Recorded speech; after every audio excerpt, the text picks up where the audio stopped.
Marketing में पैसा डूब रहा है। पैसा लगा रहे हो, मेहनत कर रहे हो, पर एफर्ट्स नहीं आ रहे। बहुत सिंपल सी चीज है, मेरी बात सुनो, ये वीडियो देख लो। इसके बाद इतने रास्ते मिल जाएंगे कि पता भी नहीं चलेगा कि यार कहाँ रह गई वो प्रॉब्लम। हेलो एंड नमस्कार, मैं भार्गव त्यागी और आज हम लोग जिस टॉपिक के बारे में बात करने वाले हैं वो ये है कि भाई साहब मार्केटिंग तो हम बहुत कर रहे हैं, मार्केटिंग सीख भी लिया इधर उधर से देख के, कुछ लोगों से की हेल्प भी ले लिया बिजनेस की मार्केटिंग करने में। लेकिन अब हो ये रहा है कि हम कर रहे हैं, मार्केटिंग हो रही है, रिजल्ट्स भी आ रहे हैं, पर उतने नहीं आ रहे जितने एक्सपेक्टेड हैं। तो इसमें भाई साहब जरूरत ये समझने की है कि हो सकता है आप मार्केटिंग जो कर रहे हो वो सही तरीके से नहीं कर रहे हो या सही टूल्स यूज करके नहीं कर रहे हो। देखो, जितना जरूरी आपका बिजनेस की मार्केटिंग करना है उतना ही जरूरी ये है कि आपके पास हथियार कौन से हैं, आप किन टूल्स को यूज करके कर रहे हो। तो इस वीडियो में मैं बेसिकली आपको 5 पॉइंट्स ऐसे दूंगा जिनको आपको अपनी मार्केटिंग करने में ध्यान रखना है, अपने दिमाग में रखना है। और उन टिप्स के साथ साथ, उन पॉइंट्स के साथ साथ कुछ मैं ऐसे टूल्स भी दूंगा जो आप अपने दिमाग में रखना, जो आप यूज कर सकते हो अपनी मार्केटिंग को ऑटोमेट करने में और अपनी मार्केटिंग को ज्यादा इफेक्टिव बनाने में। बिना टाइम गवाए फटाफट वीडियो को चालू करते हैं। सबसे पहला मेरा पॉइंट है, लिसन टू योर कस्टमर्स। देखो, ये चीज ना सबसे ज्यादा बिजनेस ओनर्स इग्नोर करते हैं, सबसे ज्यादा स्टार्टअप्स इस चीज को इग्नोर करते हैं। उनको क्या लगता है, अच्छा स्टार्टअप चालू करते हैं ना तो होता क्या है कि एक आइडिया आया हमारे दिमाग में। अब क्योंकि वो आइडिया आया, अपने को लगा कि यार ये आइडिया तो बहुत तोप है, मैं तो मचा दूंगा मार्केट में घुसते इस आइडिया के साथ। तो वो अपने आइडिया को लेकर इतना ऑब्सेस हो जाते हैं कि कस्टमर क्या मांग रहा है, वो क्या चाहता है, वो सुनते ही नहीं है। इसको कहते हैं lack of consumer behaviour analysis. आपको अपने कंज्यूमर को एनालाइज करना होगा, उसके बिहेवियर को एनालाइज करना होगा। देखो, बहुत सिंपल सी बात है, तुम अपने कस्टमर को इतना जान लो कि वो भी अपने बारे में उतना ना जानता हो। अगर तुमने वो कर लिया, तुम सक्सेसफुल हो जाओगे। कुछ केस स्टडीज में बढ़ता हूँ। सबसे पहले जिलेट की केस स्टडी आपने दूसरी वीडियोस में भी यूट्यूब पे सुनी होगी, लेकिन यहाँ दोबारा से सुन लो क्योंकि यहाँ पे रेलेवेंट है। और नहीं सुनी है तो बहुत अच्छी बात है, आपके लिए बहुत अच्छी केस स्टडी है। जिलेट ने क्या किया, जिलेट को जब इंडिया में अपना रेजर इंट्रोड्यूस करना था तो उसने इंडियन स्टूडेंट्स पे रिसर्च किया, लेकिन MIT USA में रिसर्च किया। अब प्रॉब्लम यही हुई कि वहां जाके जो रिसर्च किया उसने, वहां जाके जो कंज्यूमर बिहेवियर को समझा, इंडिया में आके जब अपना प्रोडक्ट लॉन्च किया तो प्रोडक्ट बर्बाद हो गया, चला ही नहीं। क्यों? क्योंकि यहाँ पे चीजें अलग है, यहाँ पे सिनेरियो अलग है। MIT USA में जो इंडियन रह रहा है वो डिफरेंट कंडीशंस में रह रहा है इन कंपेयर टू इंडिया में जो यूजर उनके रेजर का रह रहा है। यहाँ का इंडिया का पानी थोड़ा हार्ड है, यहाँ पे हमारे बियर्ड के बाल थोड़े मोटे होते हैं, यहाँ पे हम रनिंग वाटर यूज नहीं करते हैं। तो बहुत ज्यादा फर्क पड़ता है कि हमारा प्रोडक्ट किस नीड के ऊपर टारगेट कर रहा है और कैसे हमने उस नीड को आइडेंटिफाई किया है। ये कंज्यूमर बिहेवियर एनालिसिस आपको अपने स्टार्टअप में, अपने बिजनेस में करना चाहिए, जो कि आपको एक ट्रू पिक्चर लाके देगा। इसके लिए आपको क्या है, सबसे पहला पॉइंट ये है कि आपको इसमें मार्केट को विजिट करना चाहिए। आपका प्रोडक्ट मार्केट में जा रहा है तो उसको देखने जाओ कि भाई आपका जो डीलर है, आपका जो डिस्ट्रीब्यूटर है, आपका जो रिटेलर है, वो मार्केट में आपके प्रोडक्ट को कहाँ रख रहा है, अपनी दुकान में उसे कहाँ जगह दे रहा है। और एज अ कंज्यूमर जाओ, एज अ बिजनेस ओनर मत जाओ, एज अ कंज्यूमर जाओ। ये काम इंदिरा नूई करती थी पेप्सिको की, कि जब वो जाती थी तो वो अपनी चिप्स को मॉल में रख के ऐसे सोचती थी कि एज अ मदर, अगर मैं ये चिप्स अपने बच्चों के लिए खरीदूं तो मेरा क्या मानसिकता रहेगी, मेरा क्या पर्सपेक्टिव रहेगा। तो अपने मार्केट को जब भी विजिट करो, अपने कंज्यूमर की निगाहों से विजिट करो, वहां से देखो कि कैसे तुम्हारा प्रोडक्ट उसे दिख रहा है और क्या वो अपीलिंग है या नहीं है बाय करने के लिए। सेकंड केस स्टडी में यहाँ ले रहा हूँ नोकिया की। नोकिया जब सक्सेसफुल हो गया, जब बहुत बड़ा जाइंट बन गया, तो धीरे धीरे गूगल और एंड्रॉइड उसकी मार्केट खाना चालू कर दिए। लेकिन गूगल इतना ज्यादा सेल्फ ऑब्सेस्ड था, उसने कंज्यूमर के चेंजिंग बिहेवियर को नहीं समझा। उसे लगा हम नोकिया हैं, हमें कोई उखाड़ पाएगा नहीं। उसने चेंज करने से, पिवट करने से रेसिस्ट कर दिया, मना कर दिया, और जिसका परिणाम ये रहा कि नोकिया आज के टाइम पे खत्म हो गई। अब नोकिया वापस आने की कोशिश कर रहा है, उसकी ब्रांड वैल्यू बहुत अच्छी है, मुश्किल होगी उसे आने में। क्यों? क्योंकि उस वक्त उन्होंने कंज्यूमर की नहीं सुनी। उस टाइम अगर वो समझ लेते, सुन लेते कि भाई मेरा कंज्यूमर क्या कह रहा है, क्या कहना चाह रहा है, कैसे वो उसके बिहेवियर में चेंजेस आ रहा है, तो शायद नोकिया उस बर्बादी से बच सकता था। इसके लिए आपको कभी कभी क्या करना पड़ता है ना, अपने कंज्यूमर को समझने के लिए आपको रिवर्स इनोवेशन करना पड़ता है। रिवर्स इनोवेशन का मतलब हो गया कि आप प्रोडक्ट को वैसे मत बनाओ जैसे आप बनाना चाहते हो, टॉप टू बॉटम नहीं, बॉटम टू टॉप बनाओ। आप ये समझो कि कस्टमर उस प्रोडक्ट को कैसे यूज करेगा और फिर उस हिसाब से अपने प्रोडक्ट को डिजाइनिंग चालू करो। अपने दिमाग के, अपने लेवल के हिसाब से मत डिजाइन करो, कंज्यूमर के लेवल पे जाके डिजाइन करो। तब आपका कंज्यूमर आपका प्रोडक्ट जो है उसको एक्सेप्ट भी करेगा और उसको वाइडली यूज भी करेगा। अगली केस स्टडी में लेके आ रहा हूं डाइट कोक की। डाइट कोक क्या आप देखो, जब कोक इंडिया में आया, जब उसने अपना डाइट एडिशन लॉन्च किया, तो उसने अपना डाइट एडिशन सिर्फ मेट्रोपॉलिटन सिटीज में रखा, टायर 1 सिटीज में रखा, टायर 2 टायर 3 सिटीज या उसके बियॉन्ड वो डाइट कोक नहीं लेके गया, because diet Coke was basically to reduce obesity and to low the consumption of sugar.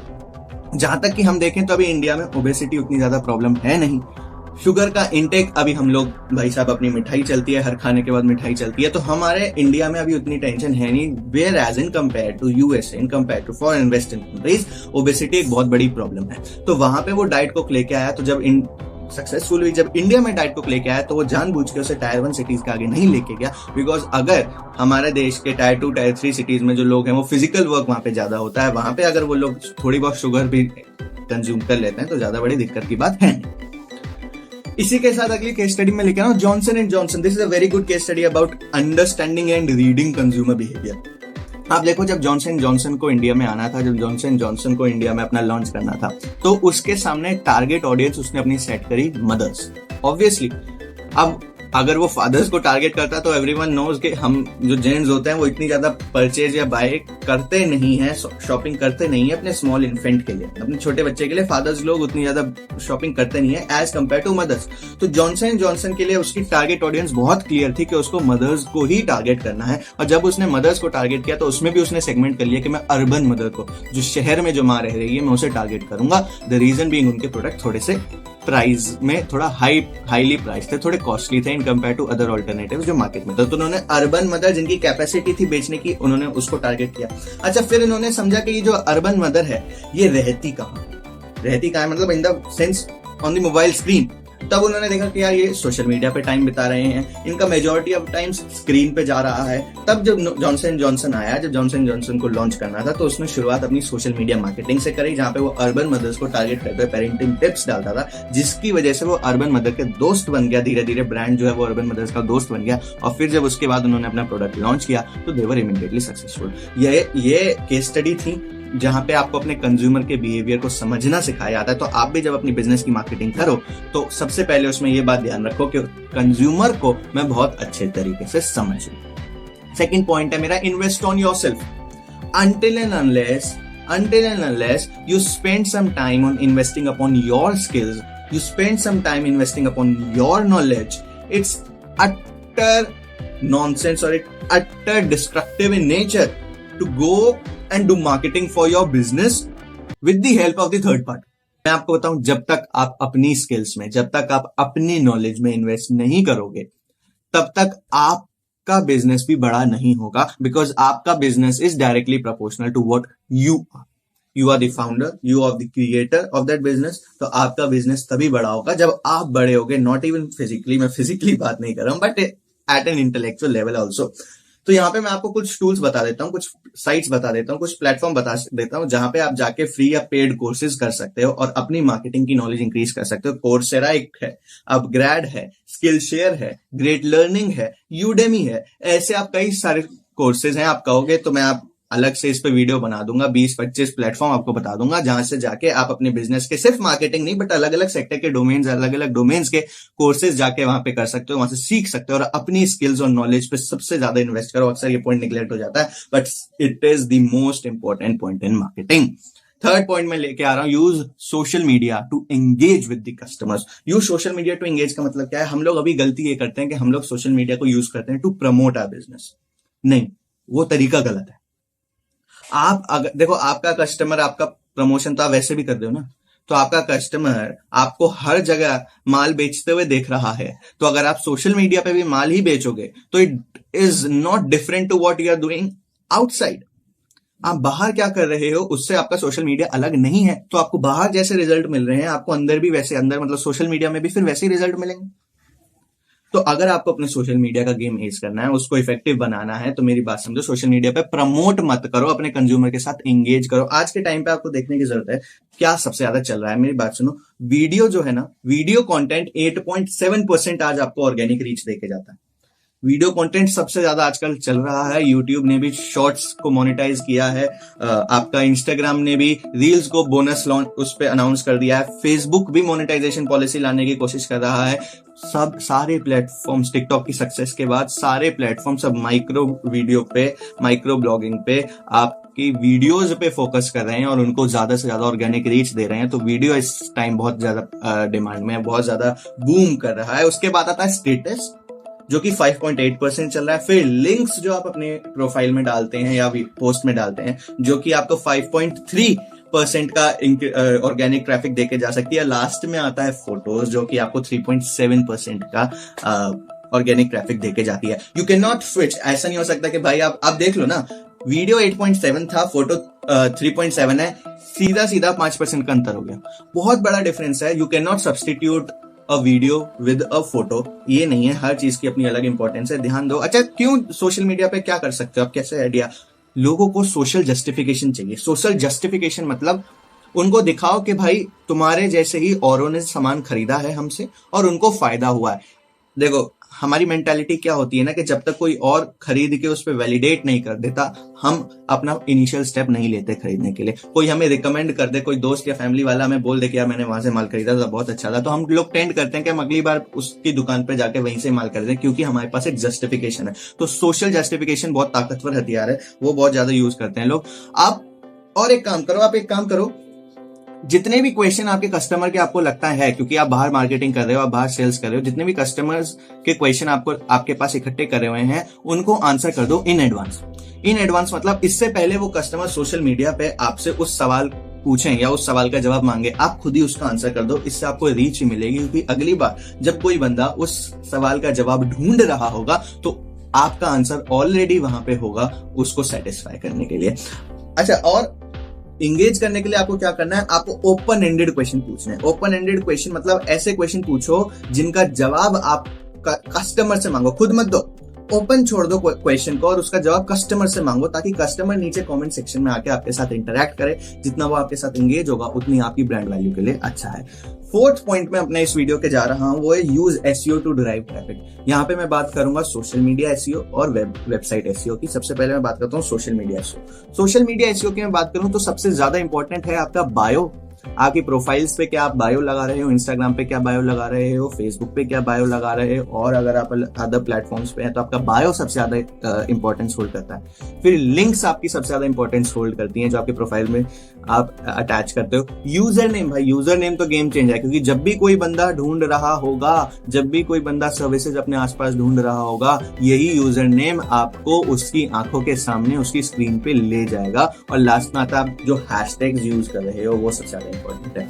Social media का गेम एज करना है तो बायो, यूजर नेम, लिंक्स और हैशटैग पे फॉलो कर लो, इन पे ध्यान दे दो, आपको 100% इससे रिजल्ट मिलेगा। वेबसाइट एसईओ की मैं बात करूं तो यहाँ पे बहुत सारी चीजें यहाँ पे होती हैं आपकी टैग्स। आप जब वेबसाइट बनाते हो तो आपको टैग्स डालने का मौका मिलता है। टैग्स होता है, मेटा टैग्स होता है, आपके कीवर्ड्स होते हैं, ये बैकलिंक्स। आपका साइट मैप बहुत इंपॉर्टेंट है। साइट मैप होता है जब आपने पूरी वेबसाइट बना ली तो उसका एक मैप, एक समरी होगी, उसको आप डाउनलोड कर लो, अपने डेवलपर से बोलो कि वो आपको डाउनलोड करके दे दे, या डेवलपर से ही बोलो वो ये काम कर देगा। वो साइट मैप ले जाके आप गूगल को सबमिट कर दो, वो बहुत ज्यादा हेल्प करेगा गूगल को आपकी वेबसाइट पे क्या है वो समझने में, और आपकी वेबसाइट आने के लिए बहुत ज्यादा रेट होने लगेगी। अब यहाँ देखो, एसईओ में जरूरत यह है कि जब भी कोई आपका कस्टमर कुछ सर्च कर रहा है, एक सर्च इंजन पे सर्च कर रहा है, तो आपकी वेबसाइट सबसे ज्यादा ऊपर उसे दिखाई दे। बिकॉज आज के टाइम पे देखो, according to a study, 90% of the person don't even go on the second page. वो पहली पेज पे ही अपने सर्च रिजल्ट्स के आंसर ढूंढ के बैठ जाते हैं। तो ये जरूरी है आपके लिए कि आप उस पहले पेज पे आओ, और वो कैसे आओगे, वो इन सारी चीजों से आओगे। कुछ टूल्स है, मैं यहाँ भी आपको कुछ टूल्स दे देता हूँ। देखो, बिना टूल्स दिए मैं आपको यहाँ से भेजूंगा नहीं, कुछ टूल्स मैं आपको दे देता हूँ जहां से आप अपने वेबसाइट का ट्रैफिक बढ़ा सकते हो, उसके ऊपर एनालिसिस कर सकते हो, रिसर्च कर सकते हो, आपके कॉम्पिटिटर के ट्रैफिक पे रिसर्च कर सकते हो। टूल्स हैं एरेफ बहुत अच्छा टूल है, AHREFS में यहाँ पे साइड में चला दूंगा।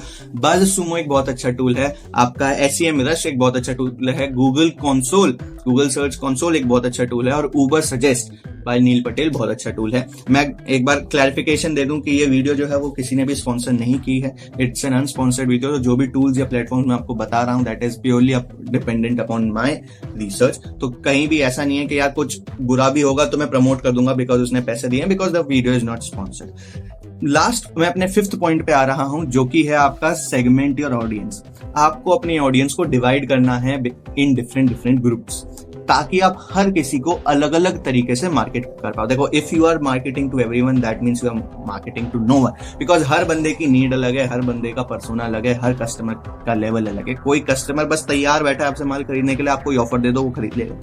किसी को आपको भी मनाना है कि भाई आप हमसे सामान खरीद लो। तो बहुत अलग अलग टाइप के हैं। आपको न्यू और एग्जिस्टिंग कस्टमर्स को डिफरेंशिएट जरूर करके रखना चाहिए कि क्या मेरे ऑलरेडी जिन्होंने मुझसे सामान लिया है उनको रीटारगेट आप रीमार्केट करो, और जो नए आने वाले हैं उनको नॉर्मल एग्रेसिव मार्केट उनके लिए करो। अच्छा, डेमोग्राफिक्स के बेसिस पे आप अपने कस्टमर को सेगमेंट कर सकते हो। डेमोग्राफिक हो गया आपके कस्टमर का एज, आपके कस्टमर का जेंडर। आप जियोग्राफिकली अपने कस्टमर को सेगमेंट कर सकते हो कि वो किस लोकेशन में। आप जरूरी तो नहीं है ना कि जो नॉर्थ में जैसे आपका माल बिक रहा हो, नॉर्थ में आपका माल जो लोग खरीद रहे हैं वो जिस मेंटालिटी से, जिस रीजन की वजह से खरीद रहे हैं, जिस वैल्यू की वजह से खरीद रहे हैं, साउथ में भी वैसे चले। नहीं, ऐसा नहीं होता। यहाँ पे केस स्टडी में मेंशन करना चाहूंगा नाइक की, एडिडास की, कि जब नाइक एडिडास आए तो उन्होंने नॉर्थ और आपके वेस्ट इंडिया में वो क्रिकेट से के बेस्ड अपॉन पोजिशनिंग रखा, क्योंकि यहाँ पे क्रिकेट ज्यादा चलता है। साउथ और ईस्ट इंडिया में थोड़ा फुटबॉल का क्रेज ज्यादा है, तो उन्होंने अपने प्रोडक्ट्स फुटबॉल बेसिस पे रखे। तो एक बहुत अच्छा एग्जांपल है जहां पे आप अपनी ऑडियंस को डेमोग्राफिक के बेस पे आप तोड़ देते हो। अगला है साइकोग्राफिक सेगमेंटेशन। साइकोग्राफिक सेगमेंटेशन आपके कस्टमर की वैल्यूज, आपके कस्टमर की हॉबी, आपकी कस्टमर की लाइफस्टाइल। पहचानो कि आपका कस्टमर किन किन जगहों पे समय बिताता है। अगर आप फॉर एग्जांपल एक पेन बेचते हो, आपका कोई पेन मैन्युफैक्चरिंग कंपनी है, तो उस पेन मैन्युफैक्चरिंग कंपनी में होगा ये कि जब आपको उसकी मार्केटिंग करनी होगी तो आप देखोगे तो आपको कस्टमर कौन है, आपका छोटा बच्चा है, आपका स्टूडेंट है। वो स्टूडेंट अपना टाइम कहाँ बिताता है? मे बी कोई स्टेशनरी शॉप पे। तो स्टेशनरी शॉप में अंदर तो आपने अपना पेन रख ही दिया है, बाहर आप उसके पोस्टर लगा दो, वो एक बहुत अच्छा स्टेप हो सकता है। वरना वो बच्चा कोचिंग जाता होगा, कोचिंग जहाँ हब स्पॉट्स होते हैं, एक एरिया होता है हर लोकेलिटी में जहाँ पे बहुत ज्यादा कोचिंग की क्लासेस होती हैं, यहाँ पे 3 4 5 6 कोचिंग क्लासेस होती हैं, बच्चों का आना जाना लगा रहता है। आप वहां पे अपना पोस्टर लगा के वहां पे अपनी मार्केटिंग लगा कर सकते हो। कस्टमर की वैल्यूज, हॉबीज और लाइफस्टाइल क्या है, एक बार आप इसमें घुस गए, आप अपने कस्टमर का पर्सोना बनाओ और उस पर्सोना के बेसिस पे आप डिसाइड करो कि कहाँ कहाँ आपके टच पॉइंट्स रह सकते हैं, कहाँ कहाँ आपको अपने मार्केटिंग कैंपेन को प्लेस करके सबसे ज्यादा बेनिफिट मिल सकता है। तो ये थे 5 स्टेप जो कि आप यदि अपनी मार्केटिंग कैंपेन में अगली बार अपनी बिजनेस की मार्केटिंग करते हुए ध्यान रखोगे और इन टूल्स का यूज करोगे तो अनडाउटेडली आपको रिजल्ट्स मिलेंगे। ये अच्छा, मैं ये बात बता दूं, ये पहला पार्ट है। ऐसे 3 पार्ट आएंगे जहां इन टोटल मैं 15 ऐसे पॉइंट्स बताने वाला हूं, 15 ऐसे वैल्यूज, 15 ऐसे आपको माइंडसेट बताने वाला हूं मार्केटिंग के लिए, जहां पे जिसके बाद आप अपनी मार्केटिंग को चेंज कर सकते हो। तो ये पहला पार्ट है जहां पे मैंने 1 to 5 डिस्कस किया। अगले पार्ट में मैं 6 to 10 डिस्कस करूंगा, एंड 5 के हिसाब से हमारे 3 पार्ट आएंगे। अगर आपको ये इन्फॉर्मेशन अच्छी लगी, ये पॉइंट समझ में हो, जो टूल्स मैंने आपको दिए वो आपको यूजफुल लगे हो, तो आई वुड रिक्वेस्ट कि चैनल को सब्सक्राइब करना ना भूलना, वीडियो को लाइक करना ना भूलना, सब्सक्राइब के आगे बेल आइकन होता है वो जरूर से दबा देना, और नीचे कमेंट करके बताना कि इनमें से किस टूल के ऊपर आप ऑलरेडी काम कर चुके हो, आपको क्या अच्छा लगा, क्या नहीं अच्छा लगा, और अगर आपकी कोई स्पेशल पॉइंट आप मुझसे चाहते हो कि मैं उसके ऊपर वीडियो बनाऊं या डिस्कस करूं about this marketing tips only, then आप नीचे कमेंट सेक्शन में बता सकते हो। तब तक के लिए that's all for today, thank you and have a nice day.